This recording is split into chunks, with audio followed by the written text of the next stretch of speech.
For a long time we've been able to make buildings that look good. We've been able to make cars that look very real. The level of realism goes up and up and up. With previous kind of technologies that you'd use, like facial motion capture, we didn't really ever feel that we could pull that off. You could never really tell whether someone was lying or not. With this technology, what you see is what you get. I'm always happy to help the LAPD.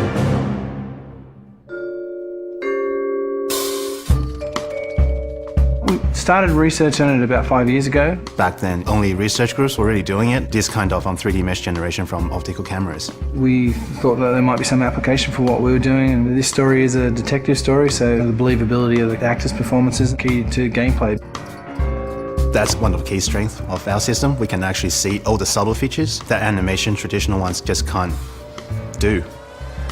Cole Phelps, traffic. What have we got?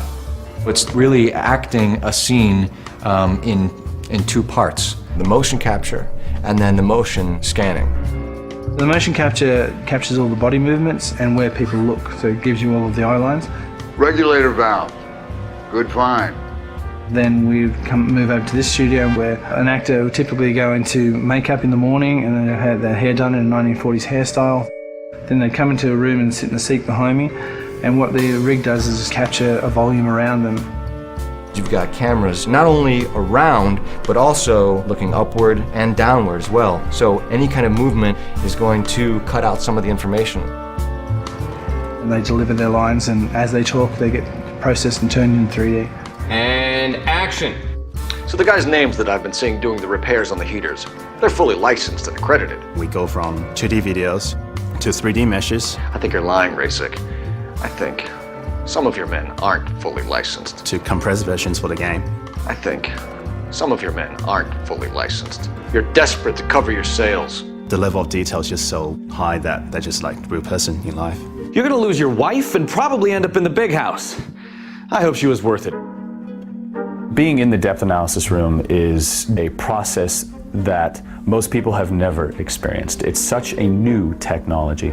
It's a constant close-up is what it is, but it's a close-up from 360 degrees. There's something pretty special about knowing that you will be recreated, but in another type of form. I saw myself today. Blow it off, Cole. These artsy-fartsy types always get a little flighty. It's me. LAPD, drop the weapon! Oh, you think I'm some kind of nut job? What proof have you got?